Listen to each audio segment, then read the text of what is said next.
Welcome to another edition of the WrestleWatch podcast. I am Ryan here. And I am Doug from the Bullet Club Gold, the Bang Bang Gang. How are you today for the WrestleWatch podcast, 2 days after the World's End pay-per-view, which saw the Switchblade in the main event? Well, the Switchblade had his number called on him, did he not? I don't know if I can do a Kiwi. But, I'm gonna do this the entire. I'm gonna do this for the intro, at least. Okay, well, So, let's hear it. okay, hello everyone, and welcome to the WrestleWatch podcast, the only weekly podcast where we discuss free agency, contract negotiations, and the overall landscape of talent and management dynamics in the world of professional wrestling. You can follow us on the WrestleWatch YouTube channel, where we stream the show live every week, or find us on your podcast catcher of choice.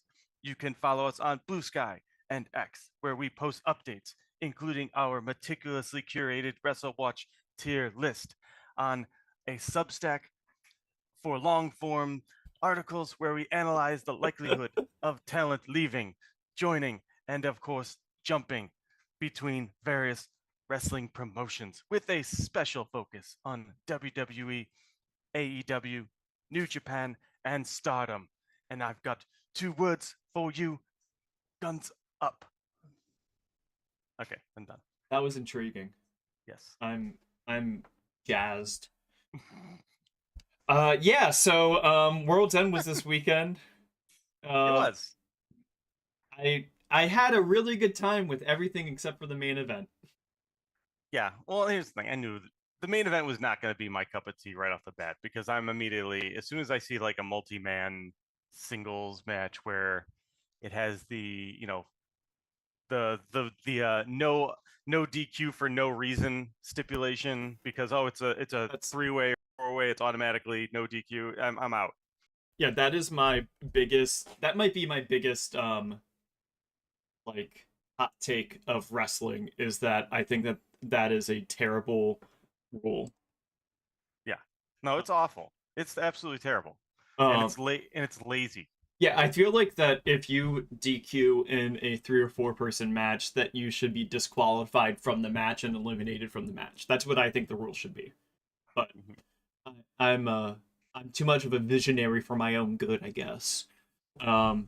But also I think that those kinds of matches would be great if they were elimination style, like gauntlet style matches, rather than just one fall wins. But But they're cowards. They're yeah, cowards. well, that's I have a match concept, by the way, which is because I watched every single AEW WWE pay per view for the entire year. I watched a grand total of I reviewed over 800, almost 900 matches this year alone.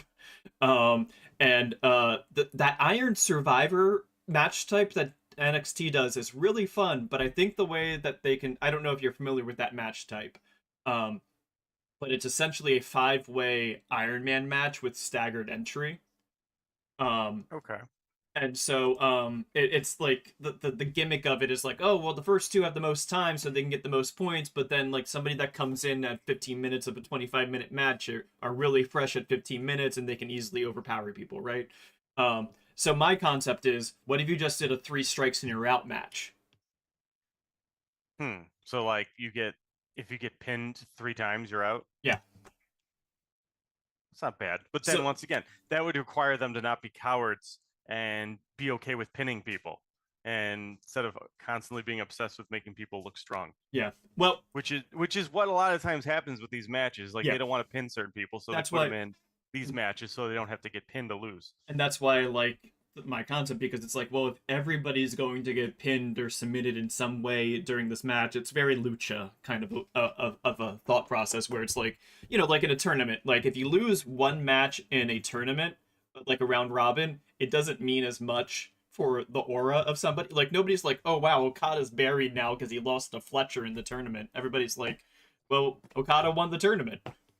Like Yeah. that's the thing that people are going to take away from it, rather than he lost one match to one person who was booked very well for the tournament. So, um, Yeah. Anyway, um, I just didn't like the main event because I don't like House of Torture.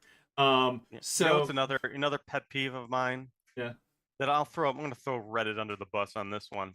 Oh. Right now they have their, how every year they do their match of the year, their awards, Oh yeah. their end of year awards. Well we have our awards coming up. Yes, So of let's hear course. this hot take. But right now they have already got their nomination page up. Hmm. It's Yeah. I think that this is nonsense.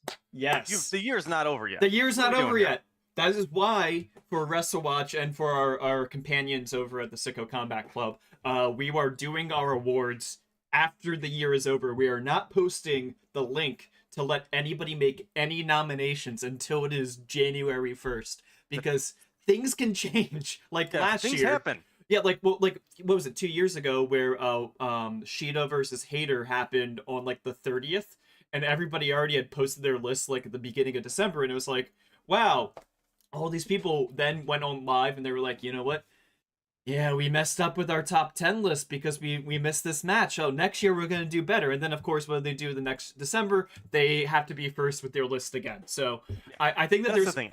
yeah, I That's think, it. You've nailed it. They want to be first. They want to like just it's stupid. yes, first and No, hottest, just not wait. best. So I think that there's going to be, specifically with World's End, the big match from that one that I think is going to be missing from a lot of lists is going to be Osprey Okada. Um, which I thought was the match of the night, but it wasn't the greatest match that they did this year. I think that was Battle in the Valley at the beginning of the year, but I still think that it's a contender kind of match. Like it's a contender tier of match of the year kind of match. And then also the Stardom show happened a night or two ago, and some people are raving about some of the matches from that show. I haven't gotten to watch it yet. You haven't gotten to watch it yet, but people have been raving about certain matches from that show. That will I will also, watch it before the ball drops. yeah, I will as well, but like it's just, yeah, I think that it's silly. I think that for our words that we're going to be doing for WrestleWatch, it might not be as silly for us to start thinking about them. Just for the record, for people tuning in, because we haven't even discussed this yet with the podcast audience, we're going to be doing awards like Jump of the Year, Stay of the Year, Best Signing by a Promotion. So like Jump from the perspective of the talent, maybe that signing by the perspective of the promotion. Who did we miss out on the most? Like, who did we just like were wildly off on? We didn't pick up that they were jumping, or we thought they would jump and they didn't. Who to watch in 2025? Stuff like that. Like, I don't think that there's going to be much that's going to happen in the next 2 days, but something could happen in the next 2 days, and we don't know yet. Yes. So, um, And that is why we wait yeah. So until 2025 before we start looking back on 2024. yeah, and so with that in mind, today's episode is actually going to be us looking forward to 2025 and making some bold predictions of what we think might be happening in 2025. But first, we just want to go through the business that we usually do here on the WrestleWatch podcast, which is our curated Pro Wrestling Movement Probability Tier List. The list from last week is on the screen right now if you're watching on YouTube. If you're listening in on audio, you can't see it, but it's okay because it is going to be out the window in 3, 2, 1. First up, it's Danhausen. Danhausen's a very intriguing saga is the best way I'll be putting it. So the deal on Danhausen is that he reappeared at the ROH pay-per-view past a week ago on 2 Fridays ago by now, Final Battle. He also posted a vlog titled, quote, Danhausen returns to AW/ROH. There have been no big reports on the subject. I think Fightful, it might have been on Sean's, Sean might have just posted this on the side, but I don't know if it was reported by Fightful properly, said that it kind of happened quickly. Somebody like called up Danhausen like, hey, are you gonna, can you come by? And Danhausen was like, yeah, I'll come. And his stance reportedly is he still works there and he's just waiting for calls, or I guess also based off of previous reports, also he's not just waiting for calls, he's waiting for calls, I guess, that don't interfere with him not working on Saturdays for AEW. Um, so that's the general gist of what the Danhausen situation is. We previously had him as a toss-up. The last time we voted for him was November 1st. Doug, where are you feeling about Danhausen on the tier list right now? Do you think that he's gonna be staying with the Tony Khan sphere still? Well, let me just say this. I would like to I'd like to talk a little bit about Danhausen because I think it's an interesting situation. Um, and I think it's interesting for a couple reasons. Because first of all, you can kind of compare him to Ricky Starks, obviously, because he wasn't being used for a while. There was rumors that he wanted out and that he was done and he was just waiting his contract out. But obviously he came back now. Now, even before he came back though, there were some weird things related to him that were that make him different from Ricky Starks. The first one that I'm going to point out that is that if, and I don't know if people would catch this unless they actually go to AEW shows, his merch never stopped being at the merch stands, Yeah. which is strange because they don't put many people's merch at the merch stands in the first place. It's usually like, whoever has the world title. It's MGF's always there. You always have some elite merch. You usually have some a lot, most of it's just generic AEW merch, to be honest. But Danhausen was always there. And that never changed. You could always get Danhausen merch. Now, um, I think the other thing that separates him from Ricky Starks is that I don't think that WWE is particularly interested in Danhausen. I really don't. Mhm. I could be wrong. I could be eating my words on that, but I don't think they want him. I do think WWE wants Ricky Starks. Mhm. So I think it's a situation where um, I understand why AEW is kind of icing out Ricky Starks. They don't want to hype up and give this person screen time just for them to leave. Similar situation to the Lucha Brothers. Like they don't want to give them, all that, you know, build them up just for them to jump. I think that they don't see Danhausen as someone who's going to make a big splash in WWE, so they don't see a harm in using him. Having said all that, I do think obviously all the backstage stuff about him is true. I don't think it's wrong. I don't think it's, made up. So for those reasons, I do think that there was or is heat on him. So we had him at a toss up. I'm gonna be honest, I still want to keep him at a toss up. I don't Yeah. know that he's gonna necessarily be re-signed. I Yeah. think when his deal is up, it might be it because he has been, uh kind of a pain in the butt for a lot of people backstage. So I'm gonna say he's still a toss up.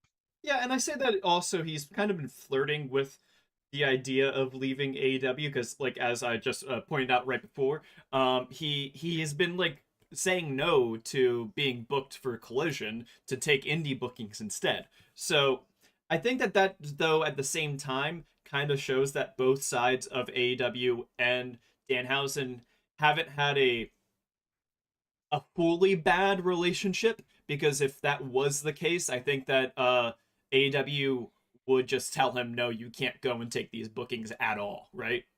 Mm-hmm. So for that reason, I think that it's more likely than not right now that within the, like, looking at 2025, this is a perfect time because we're at the end of that 2024. We can say 1 year window is by the end of 2025. Do I think Danhausen has signed to another promotion that we recognize, so WWE or New Japan? Do I think that he does by the end of 2025? And I think my answer is no right now. And I would say that I'm gonna put that as like likely stay then, because that's where I'm looking at it. I think that by the end of 2025, I don't think that he is signed with another promotion. That's fair. And I will say this, and I think it's something to kind of keep in mind with Ricky Starks as well, who's obviously started taking these bookings outside of Uh-huh. AEW. I'm not entirely when you talk about are they AEW going to let him? Let's Mhm. be honest. Do we know that like they're not just doing it and just kind of like calling the AEW's bluff to see if they're actually going to even care Ye- or go out of their way to stop them? I think that's possible. Yeah, I think that also, like, part of it when you think about it in those terms is that, like, I think that AEW is kind of chill with it. Like we saw with the whole thing about GCW, it's like the issue wasn't really working with GCW. The issue was Effie talking off and being an idiot. It seems because they Jericho appears on JCW after that happened. So I don't think that things aren't as testy for AEW with these talent going and taking these bookings. I don't think that they're blocking these bookings from happening unless the talent is off, essentially, like the Lucha Pros, essentially. But that's more of a not that they can't take bookings. It's more we're not going to let you get released from your contract. Right.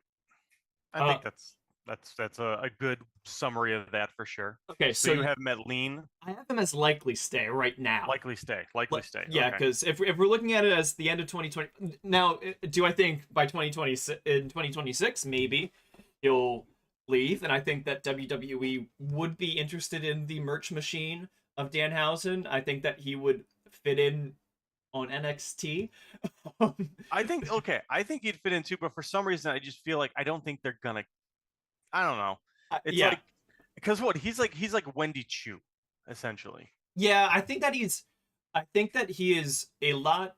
Okay, so again, having watched every NXT pay-per-view this year, and oh honey, some of those had some not great matches. Some of them had really great matches, by the way. Just that they say that. But especially when like I'm watching these matches now with Julia and Stephanie Vekor in NXT, and you see the difference in the skill level really becomes stratified. Even Ethan Page is very much more skilled than some of the people they have in an NXT that he's fighting against.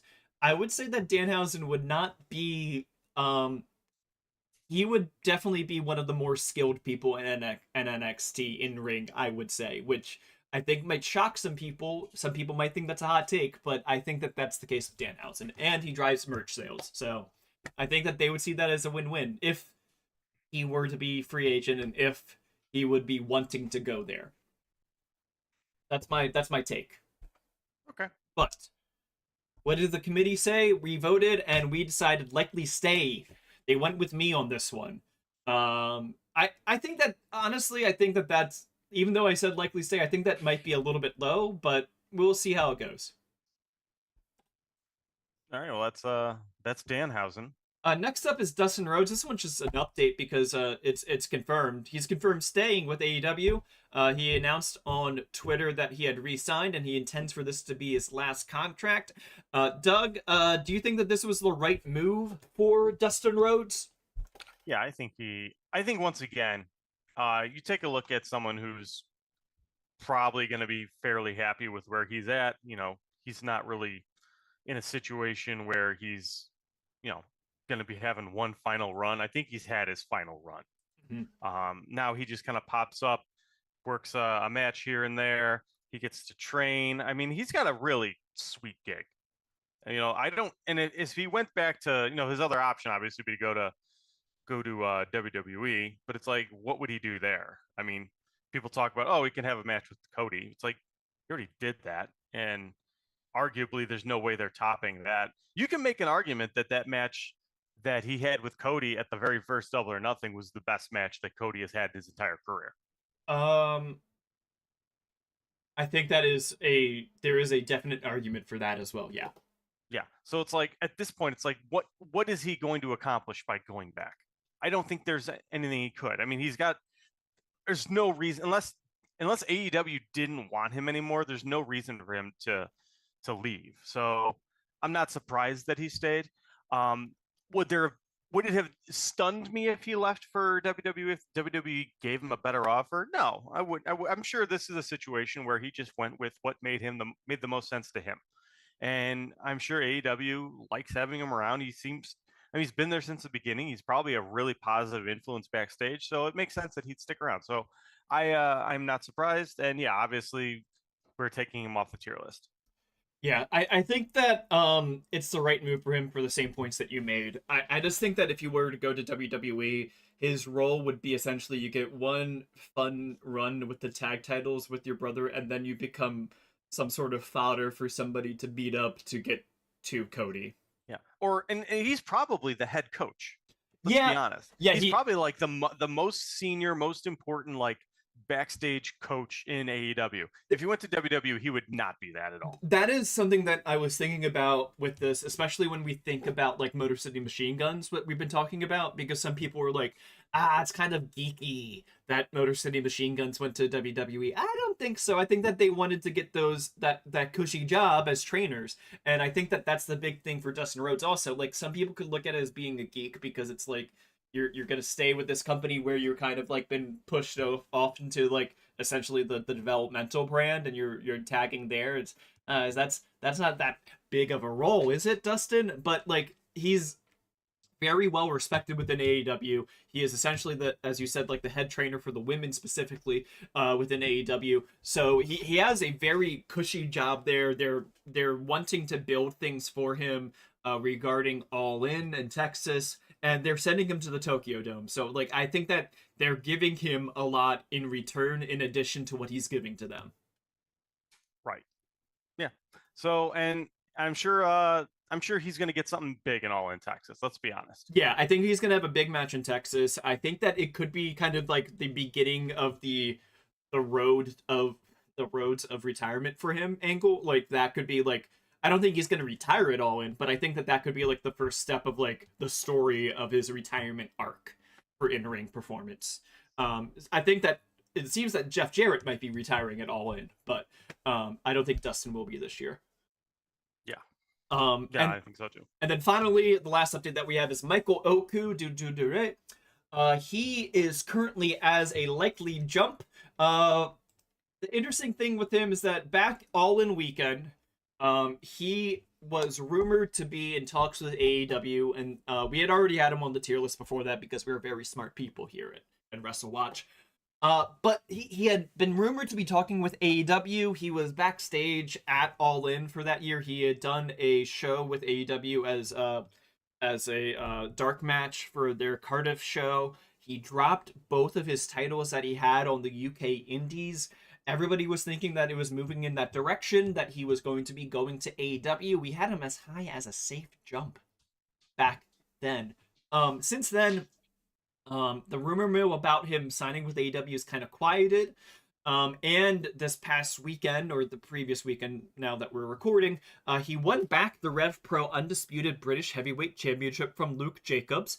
And he reappeared on Progress this weekend. He hasn't been with Progress for a while. He just did a random singles match on their card. So that's the update on Michael Oku. What do we think about Oku then, Doug? Do you think that he's still going to be, again, we're looking at the end of 2025 at this point. Do you think by the end of 2025 he is going to still be a freelancer kind of type on the British indie scene, or do you think that he'll be with one of the major promotions? End of 2025, I think, is a little hard to see, but it's very clear that, it doesn't look like he's leaving imminently because of everything you just kind of said. Yeah. So, for those reasons, I think, I think we need to kind of reevaluate him. I think likely jump is a little too high. I don't know how much lower I'd go. I'd probably go maybe I'd go down to lean jump. And then and then just see what happens from there and just keep updating as we go. If someone wanted to take him down even further, I don't think I have a problem with that. But it definitely doesn't look like he's leaving imminently. Yeah. I'll change my mind. I'm gonna go toss up on him. Yeah, and I think that that's the right place for him as well. I still think that by the end of 2025 it'll happen, but the imminence is the big thing, and that's something that I really like to harp on about with when we look at the tier list. I like doing that kind of step down when we start to get the rumor mill not being as hot anymore. I like the slow step up of people also when things are getting closer. And right now, it looks like things are not close with Oku and specifically AEW. I think that we'll see how it goes through 2025. I don't know if this is just a transitional thing with him for Rev Pro or if this is a long-term thing of him keeping the title again. Again, like we've said before, sometimes the booking doesn't always necessarily dictate what is happening behind the scenes with somebody contract-wise. But I think that right now, toss-up is the right place to put him. I agree. And that is exactly where we're going to put him for now, is the toss-up tier. So that gets us our updated tier list for the end of 2024. Here it is. We have Safe Jump Hikaleo Penta El Zero Miedo, Speedball Mike Bailey. Likely jump, we have Ray Phoenix, Jordan Grace, Ricky Starks, and Viva Van. Lean jump, we have Zilla Fatu, Ninja Mac, and Josh Alexander. The Sorry, toss-ups. Yeah, I was a little out of it. Hang on one second. You're fine. My screen is off. You're going to go ahead and finish it. Go ahead and finish it. Toss-ups, we have Mina Shirakawa, Beth Phoenix, and now Michael Oku. Lean stay, we have Joe Hendry, Alex Windsor, Leon Slater, Samantha Irvin, Indy Hartwell, Tegan Knox, and Matt Cardona. The likely stays, we have Sami Zayn, Tekla, AJ Styles, Mustafa Ali, Dragon Dia, Kofi Kingston, Xavier Woods, Mayu Iwatani, Danhausen, and then down in safe stay, we have my girl Sari, your girl Utami Hayashishida, Hook, Street Profits, El Hiodo, Dr. Wagner Jr., Becky Lynch, Baron Corbin, Kevin Owens, Shinsuke Nakamura, and Megan Bayne. That is the tier list to end 2024. I'm going to try to find, if I can, while we start this next segment, I'm going to try to find the tier list for next week that we started 2024 with. And we're going to look at it, and we're going to see just how accurate we were a year ago of where things ended up at the end of this year. How about that next week? That sounds like a good plan.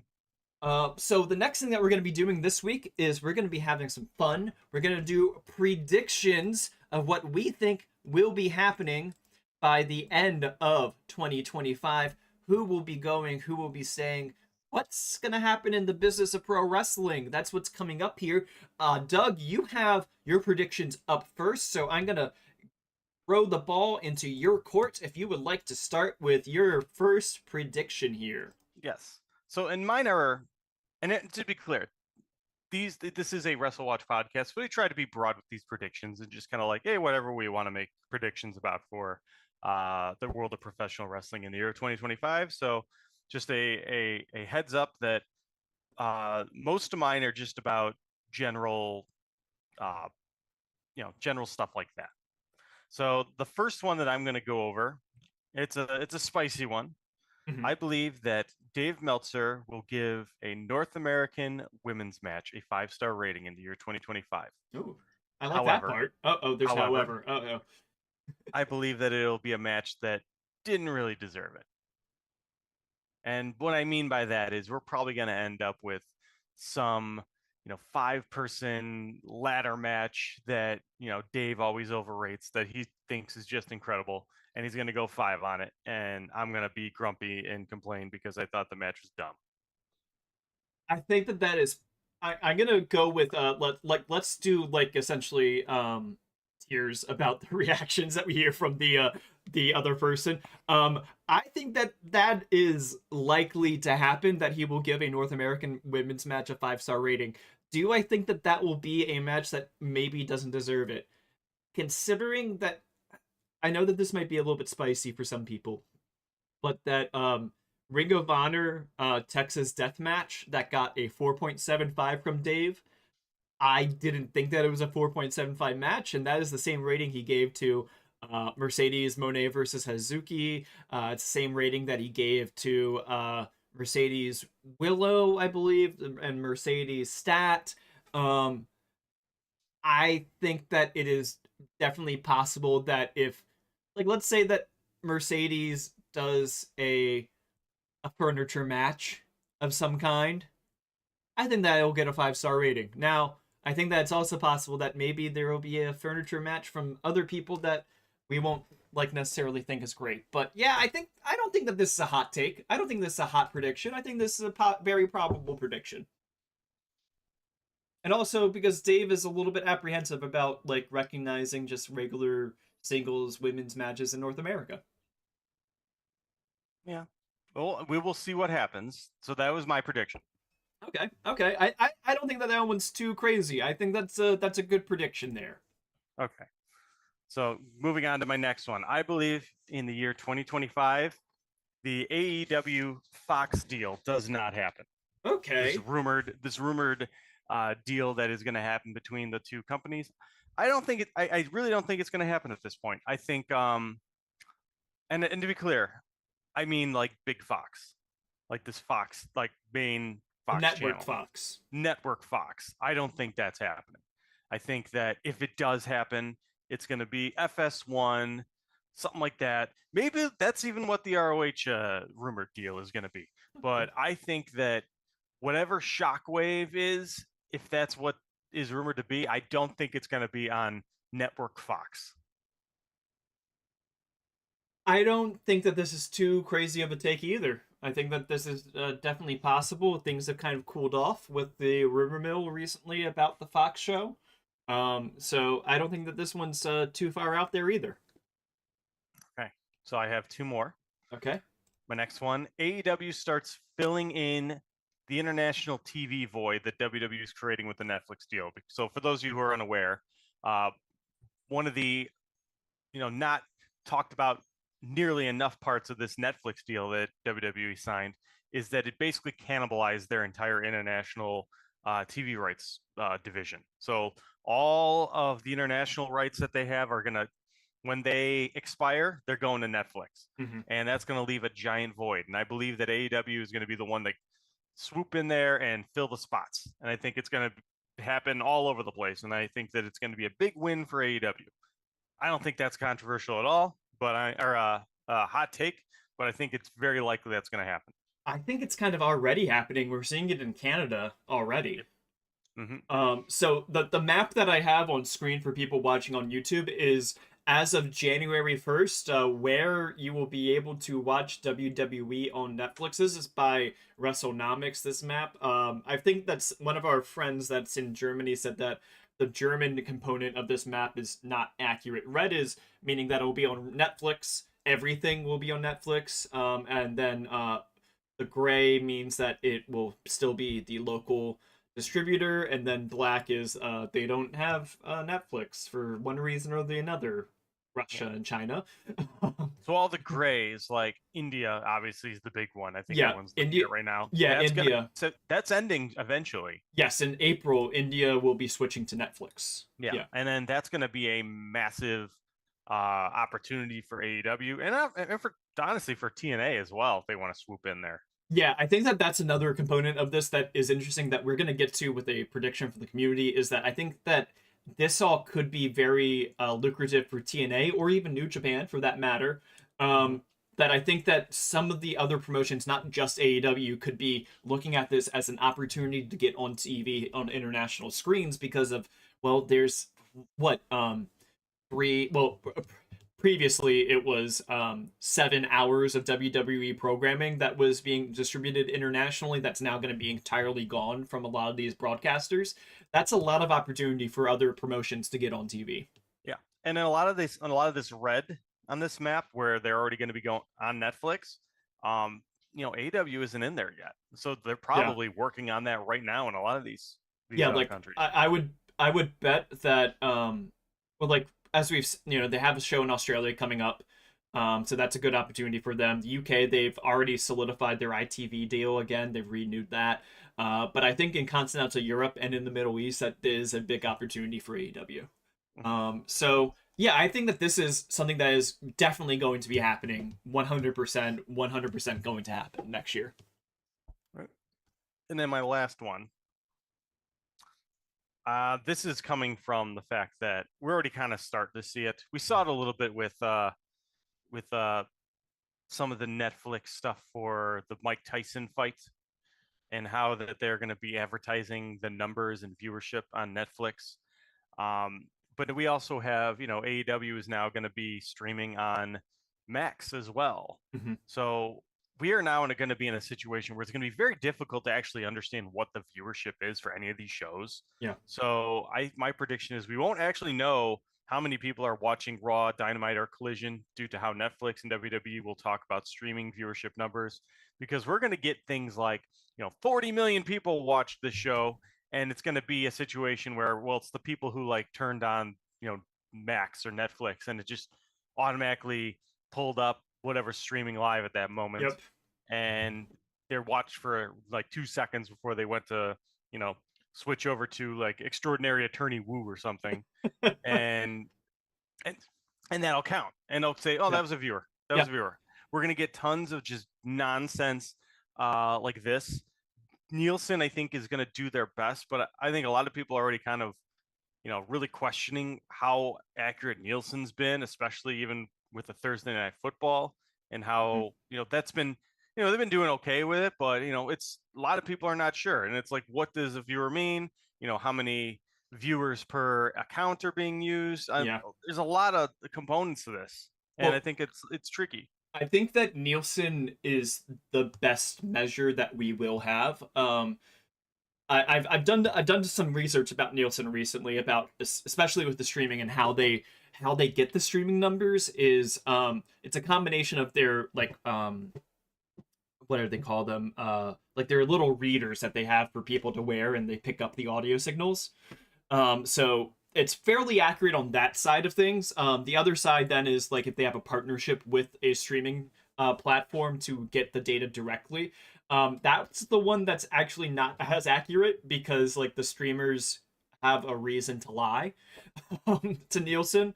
Um, so what we saw with the NFL games in particular, because we got traditional data from the NFL games, was that they had the average viewership was around 20 million per game for the NFL on Christmas, and then Netflix was like, we had 60 million people try to watch the games. It's crazy. It's like, I don't believe your number. That is people that just randomly tried to watch the game, or people that their account wouldn't work and they couldn't connect. Or for me, for example, I watched the Ravens game on local TV because I live in Baltimore. So I didn't even have to use Netflix, because I tried to use Netflix for the first game and it crapped out. So I think that we're going to see, it's going to be really tough on Netflix, but probably not as bad of issues that we heard for the Tyson Paul match with WWE. If the, Yeah, there's when just not going to be nearly as many people watching, so that'll when probably help a lot too. yeah, I think when they get to Mania, that will be well, Royal Rumble will be the test for them with the international markets. They won't have to deal with the U.S. Viewership for this year, because I think it's still on Peacock. But with Mania and Rumble will be the big test for Netflix if they're able to handle the streaming. But Um, isn't Mania and Rumble still going to be on Peacock? yeah, for this year, yes, but internationally, it will be on whatever is the network alternative Yeah, I for get what that you're saying. place. Yeah, okay. So Yeah, for a lot of places now, that will be Netflix. yeah. So if somebody has a private jet that they would like to fly to the Netherlands, for example, they would be able to watch Mania on Netflix if they're in the U.S. and they fly to the Netherlands, for example. So I think that that's going to be the test for them. I think for AEW, I think that this is the thing, is that next year we're going to not be looking at viewership nearly as much. I think that there's going to be a lot of propaganda that's going to get pushed, especially by Netflix, about the raw viewership and using the kinds of data points that they have been using. I think that WBD hasn't shown themselves to be as adept about pushing that propaganda as Netflix has been. I think that they should if they want to. um, We'll see. but We'll we'll see what see. happens, though, right? Yeah, we'll see what happens. I think that the next thing is going to be people are going to harp about attendance again. Yeah, That's going to be the yeah. new grift, is going to be about attendance, but it could also be the new way to see if a promotion is hot or not.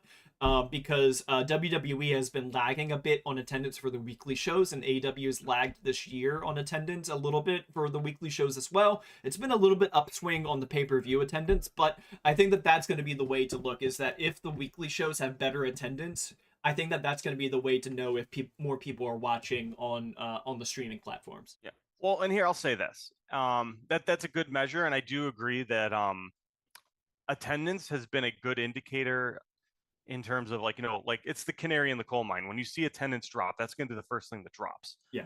Um, but some people are also kind of looking at it the other way. It's like, well, we got to see attendance go up first, and it's like, I don't think that's how it. I don't think it works the other way. Like, we're Yeah. not going to see an increase in attendance first. We'll see, like, maybe an increase in ratings first, an Yeah. increase in social media discussions first, and then attendance will go up. So it's like, the attendance is the first thing that'll drop if you're going down. I don't think it's the first thing that increases when you're going up, if that makes sense. Yeah, and I think that it's going to be an interesting moment for a bunch of people that are like casual about the other promotion. I think that this will be an interesting moment for them to try out the other promotion. If they're a big WWE fan, if they have a Max account, they can just tune in, no strings attached to weekly AEW. Same thing on the inverse. If you have a Netflix account, you can just pop in for Raw. If it's going to be a hot night, you already know it's going to be a hot night. You can just, no strings attached, pop in, just tune in for those minutes and drop out again.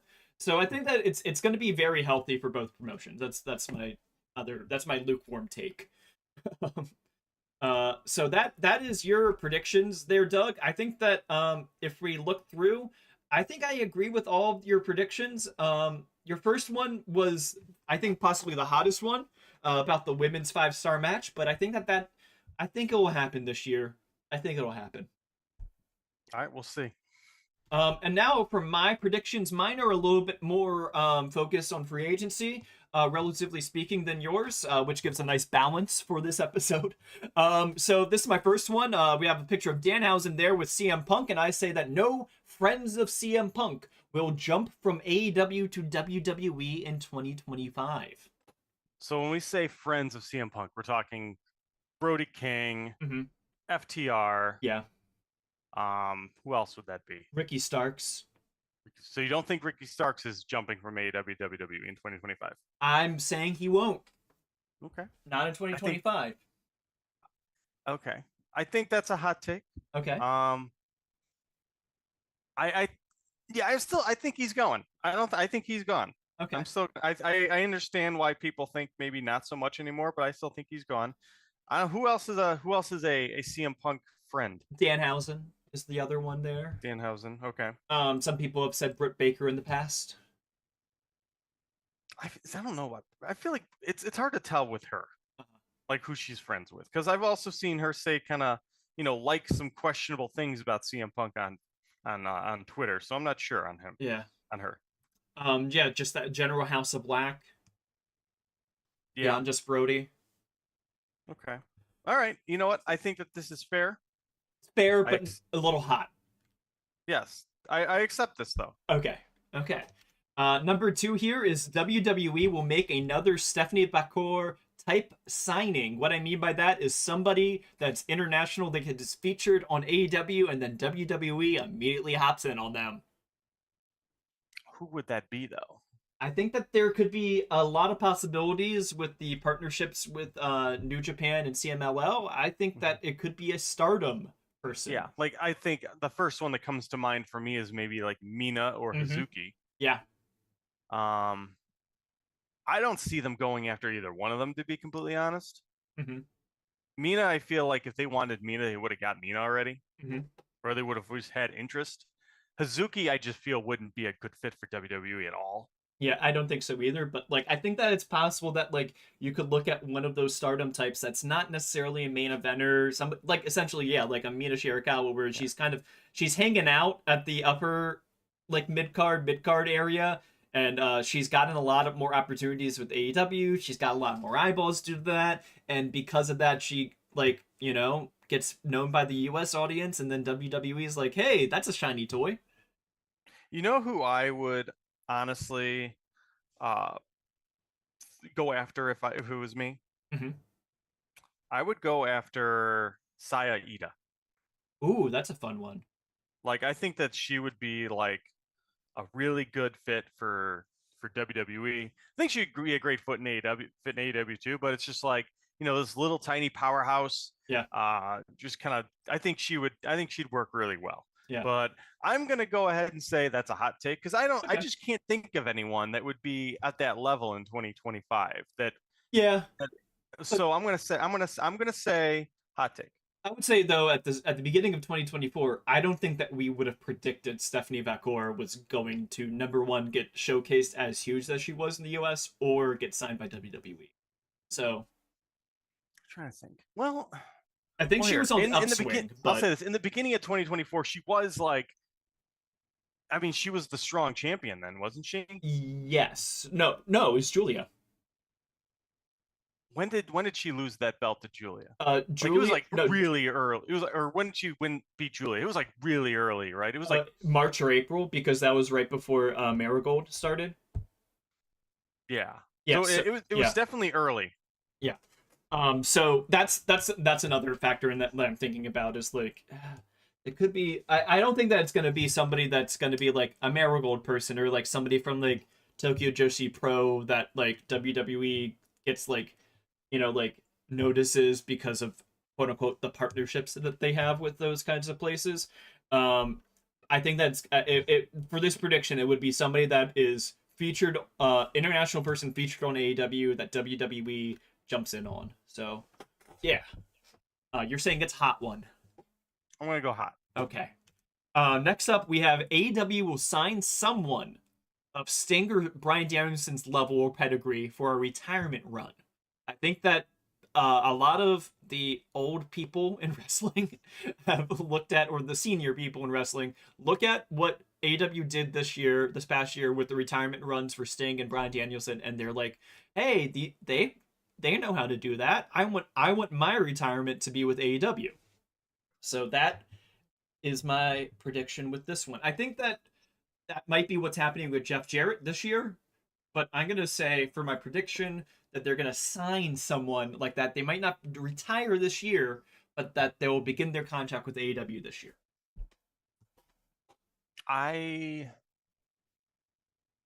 Okay, so someone who's going to join AEW for this retirement run. Yes. That is what you were saying. Mm-hmm. So then my question, okay, who? Well, Shinsuke Nakamura is a type of person like that, right? Okay. There's plenty of people from New Japan that could be like that as well, although they would probably want to do that run in New Japan rather than go to the States for that run. But I think Shinsuke is somebody that has had a noted history in the US, but might, if he wants to go back and do some New Japan stuff, might be looking at like AEW as the purse to get that happening. I'll be honest. Part of me was thinking that when AJ Styles, we actually talked Yes, about this earlier, that is one. Yeah. When AJ Styles got injured, Mm-hmm. and felt like he was kind of mid-cardish, Mm-hmm. and he got injured, and obviously he was very frustrated with that, obviously. But I think there was a chance that he was quietly biding his time, Yeah, and he was going to make a jump. Yep, that's another one that I've thought about. And I've been thinking about that more and more often now that I see how often and what Will Ospreay's essentially been doing in his matches. Yeah. Yep. I just a lot of that makes sense. I know that he's also said that he wanted to have one more match with Tanahashi before he retired. That was another big thing of his. So, and I think that Tony would have paid. Yep. So I do think and let's be honest, and he hates CM Punk, and he's friends with the Elite. So he likes going. Part of it too. He's been down to go to Japan to pick up matches. He went and did that match with Noah, and I think that he was supposed to go back again. I think Shinsuke's going back to Noah this coming week for the New Year. He has a match in Noah again. He's showboating the U.S. title for that one. Yeah, I think that, and then there's also like the Kevin Owens, the Sami Zayns of the world too. There's the Sheamuses, although Sheamus just resigned, so it won't be him. But there's some people with that kind of pedigree and age as well.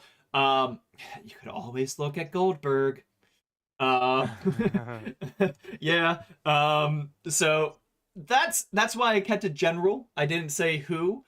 I kept it generalized. Do you think that one of those types of people might jump to AEW this year? That is the prediction, and it would be the beginning of a retirement angle for them. I'm gonna say no. Okay. I don't think they're gonna. But do you think that's hot? Do you think it's hot? I do think it's hot because I think we are entering a drought. I think honestly, I'm just gonna say this in general. I think for the year 2025, we are going to enter a jump drought. Mm-hmm. I think we're going to see, the couple that we already kind of talked about that are already pretty high on the tier list. I think that those are probably going to happen. Mm-hmm. I don't know that I necessarily see any big jumps. I mean, especially, I don't really see anyone from WWE to AEW unless, it's something where Jade is genuinely unhappy and she wants to go back. Yeah, I don't know what the hell is going on with Jade right now. That has been the most intriguing backstage thing in WWE right now, along with all of the WrestleMania horse trading stuff. is what has happened with Jade Cargill. I think that she'll probably reappear at the Royal Rumble, but it was like I rewatched the where I watched for the first time the Survivor Series from this year in the War Games match, and it was very noticeable how it felt like that they had just acted like Jade didn't exist. Yeah. I think we need to wait. I need to wait and see what happens once this because I don't think the Triple H is in charge honeymoon period has ended yet. Mm-hmm.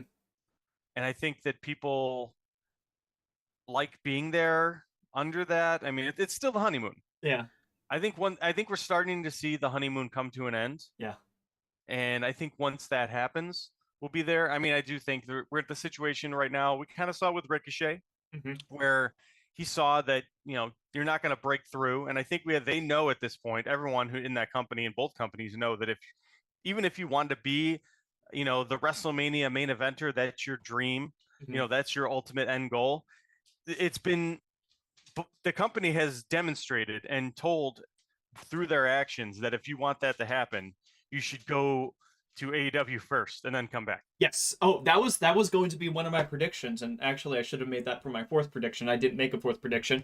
My prediction was going to be for this year, it will continue the trend of you have to have gone to AEW or be related to The Rock to be in the main event of Mania.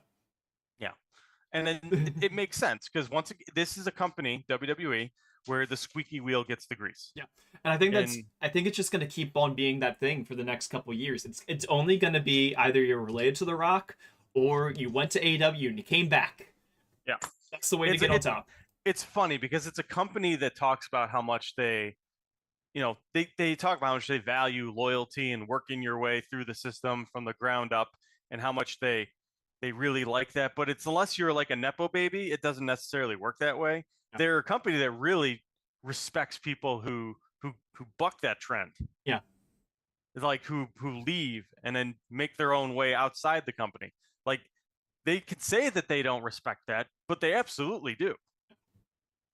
So let's do some of these community predictions. Okay. This one was probably the hottest one. TNA will be dead by the end of 2025. See, it's interesting with how we were talking about earlier about like the idea of maybe they can get in for some contracts for a broadcast internationally, but at the same time, I feel like I think that they're kind of the coldest image of TNA compared to where we were 1 year ago today. A year ago, we were like, oh man, they're relaunching. Everything's looking up. This is going to be great. Oh, they got Okada and Ospreay coming in just for some fun matches. This is awesome. We love TNA again. And now it's back to essentially being that, like, essentially where it felt like around 2009, 2010. You know? Where it was like, oh, this is just the place for nostalgia acts. I don't think it's going to be dead. Uh-huh. Let's be honest here. I know that the partnership with WWE is usually, from a smaller promotion standpoint, is usually the precursor to the downfall, like historically. But even so, it's like you look at like Progress, and you look at WXW, and you look at all the other companies that have partnered with WWE in the past and have come out worse for it. They never closed. I think being dead is a little too extreme. Well, Progress changed ownership afterwards, yes. But yeah, still. They're not dead. They're not still, dead. Yeah. Even if TNA changes ownership, it's not dead. Like how many times has TNA changed ownership? A few times now. Yeah. It's a cockroach. It's not going anywhere. Yeah. It's going to be here forever. Okay, that one's hot. Yeah, that's very hot. Next one, AEW will lose a high potential young talent to NXT. The image that I have there is she goes by Ren Sinclair now. You might have known her if you were watching AEW as Maddie Rinkowski. She is on the NXT roster. NXT kind of rated AEW Dark for many of their women's talent. So this is the prediction that we have from the community. AEW will lose a high potential young talent to NXT. Yeah, because you think about, I mean, it's a lot, especially at the NXT women's division. Outside of the gymnasts and volleyball players that they recruited straight from college, if they were actually a indie wrestler beforehand, they were they made their start on Dark. Yeah. For their first like major promotion, because you had like Cora Jade. Yes. Obviously, she was on Dark. Yep. Back when she was Elena Black and coming to the ring with her little coffin. Yes. Do you remember this? I do remember that. Yeah, I remember Blair Davenport, who was B. Priestley. Yep. Also, notably AEW member beforehand. Yep. I don't think Roxy ever did though. Roxanne Perez was he was with ROH right before TK bought it. Right, but I don't think she was ever part of like She the was TK. never. Yeah, she was never with TK. Yeah. Yeah. But like, he could have kept her. He could have made an offer. Yes, I mean I've seen her wrestle like in as the ROH champion on indie shows. Yeah. But I know for a fact that was before Tony bought it. Yeah, it was. Yeah.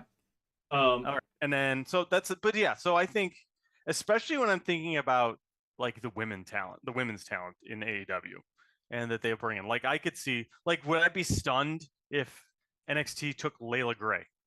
Absolutely not. No, no. Lady Frost. I feel like they're.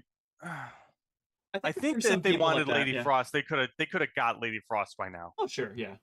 But okay, I'm trying to think who are the really young talent that like would they take Sky Blue?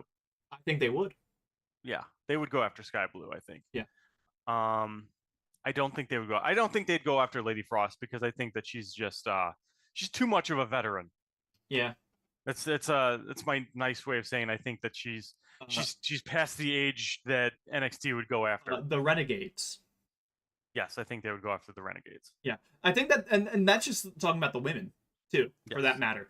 The men, there is a bigger gap in NXT right now. So like I rewatched some NXT pay-per-views, and it is like there is this top tier for the women's division of it's Julie and Stephanie. Like they are so far beyond everybody else there, and that makes total sense. But then you have like your high tier is a lot of the people that had previous experience, the people that we're kind of talking about for skill level, like Ren Sinclair, like Roxanne Perez, like Cora Jade, and then you have these NIL people are kind of below that, and I think that could be an opening then for if there's anybody that's a male talent then, because there isn't really that really high top tier in the men's division of like super worker right now for NXT. And if they're not seeing that they're going to get to the quote unquote main roster of AEW, that doesn't look like they're going to be in the title picture in ROH, they might be saying to themselves, well, like, like Jack Cartwheel did, I might as well WWE ID myself. Mm-hmm. So, yeah. And that's the other thing. The WWE, some of the people they picked up with WWE ID, those were genuinely some of the best prospects on the U.S. Indies at the moment. Yeah. For what that says about the U.S. Indies is, but I mean, like Zeta Steel, I think she's a future star. That's a good pick. Yeah. So yeah, I think that this one is not hot at all. I think that it's possible it doesn't happen, but I don't think that it's like just because it's a hot take, Yes.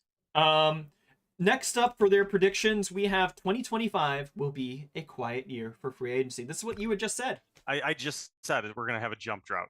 Yeah. I agree. I think that a lot of the bigger names have been locked up and cleaned up in 2020. 2024 was a busy year. Yes, especially at the beginning of 2024. Yeah, and we had a lot. And we had a lot of big re-signings during 2024. I mean, like at the end of 2023, we also had Bayley and Charlotte Flair get their long-term re-signings with WWE. But then also this year, we had people like Finn Balor re-sign with WWE, and Seth Rollins and Drew McIntyre.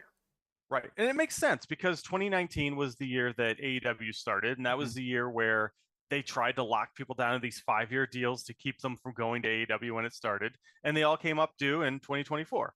So it makes sense that 2024 was going to be a crazy year. So that's why I agree. I think this is a very cold take because I agree. I think 2025, a lot of the big names are done. Yeah, I think Go ahead. I don't know exactly who else was going to be coming up for, we will talk about them obviously throughout the year, but as they come up, but there's not a lot of big names that are going to be discussed. I don't think we're going to see any huge jumps upcoming. It's just what it is. Yeah, it's going to be a lot of mid card. Yeah, so like I'm looking at our we have a internal contract expiration tracker where we load up all the data that we have from any resources that we have about when people's contracts are signed and when we expect them to expire. This coming year, the biggest names that I see for 2025 are Kevin Owens, which we already know a date for. There are rumors that he might have already re-signed, but I haven't seen any solid reporters saying that he definitely re-signed. We have Josh Alexander and Jordan Grace from TNA. We have Copeland's contract was supposed to expire in 2025. I don't think it is going to anymore because of the injuries. The Yeah, acclaimed, he's probably got another year and a half or so. yeah, acclaimed top flight Danhausen. Through 2025 is Chris Jericho, but like I don't think that we're looking at him just yet.